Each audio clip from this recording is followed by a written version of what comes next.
किसी ने क्या खूब कहा है कि उम्र थका नहीं सकती, ठोकरें गिरा नहीं सकती, अगर जिद हो जीतने की तो परिस्थितियां भी हरा नहीं सकती। हेलो गाइज, मैं हूं आपके साथ आपका दोस्त, आपका अपना एनके रतूड़ी। दोस्तों, इस सीरीज की लेकर आया हूं ये दूसरी कहानी। दोस्तों, एक बार एक किसान बड़ा ही परेशान रहता था। उसके जीवन में समस्याएं और सिर्फ समस्याएं ही थी। एक बार उसका दोस्त उसे बताता है कि पड़ोस के गांव में गौतम ऋषि आए हैं, तू जाकर उनसे मिल, वो जरूर तेरी समस्या का समाधान तुझे देंगे। वो किसान गौतम ऋषि के पास पहुंचता है, नमस्कार करता है और बोलता है कि हे महाराज, बताइए मेरी समस्या का समाधान क्या है। गौतम ऋषि पूछते हैं कि तेरी समस्या क्या है।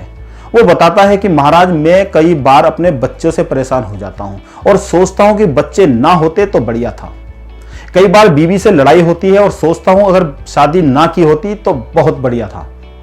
कई बार फसल बर्बाद हो जाती है क्योंकि बारिश बहुत होती है, मैं परेशान हो जाता हूं। कई बार फसल बर्बाद हो जाती है क्योंकि बारिश ही नहीं होती तो मैं परेशान हो जाता हूं। गौतम ऋषि शांत रहते हैं। वो बोलता है, महाराज आप शांत क्यों हो, कुछ बोलते क्यों नहीं हो। गौतम ऋषि फिर भी शांत रहते हैं। वो बताता है कि महाराज, आपसे बढ़िया तो मेरे गांव के पंडित हैं जिन्होंने कई बार मेरी समस्याओं का समाधान किया। तो गौतम ऋषि पूछते हैं कि क्या समस्या का समाधान हुआ। बोलता है, नहीं महाराज, कुछ दिन तो राहत होती है पर फिर समस्याएं आ जाती है। तो गौतम ऋषि बताते हैं कि हर इंसान की जिंदगी में 83 समस्याएं, 83 प्रॉब्लम्स रहती ही रहती है। तो वो बोलता है, महाराज मेरी जिंदगी में तो 83 से भी कई ज्यादा समस्याएं हैं। तो गौतम ऋषि बताते हैं कि 83 समस्याओं का समाधान मेरे पास नहीं है, पर तेरी 84वीं समस्या का समाधान मेरे पास है। तो पूछता, महाराज वो कौन सी है। तो गौतम ऋषि बताते हैं, तेरी 84वीं समस्या यह है कि तू ये सोचता है कि तेरे जीवन में समस्या ना आए।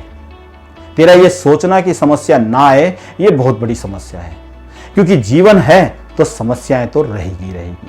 वो इंसान समझ जाता है और अपने गांव वापस आता है और बड़े खुशी खुशी अपना जीवन व्यतीत करता है। दोस्तों, आप और हम में से कई सारे लोग ऐसे होते हैं जो समस्याओं को, छोटी छोटी समस्याओं को हवा बना देते हैं और एक समस्या, दूसरी समस्या, तीसरी समस्या करते करते उनके जीवन में समस्याएं ही समस्याएं होती है और वो समस्याओं से परेशान रहते हैं। दोस्तों, ये समझना पड़ेगा कि जीवन है तो समस्याएं तो रहेगी। हमें ऊपर वाले से ये दुआ करनी चाहिए कि समस्याओं से लड़ने के लिए हमें बुद्धि दे और हमें शक्ति दे, ताकि हम समस्याओं से लड़ सके, क्योंकि समस्याएं तो जीवन में आएगी ही आएगी, क्योंकि जीवन है तो समस्या भी है। मिलते हैं अगली कहानी के लिए, तब तक के लिए अलविदा।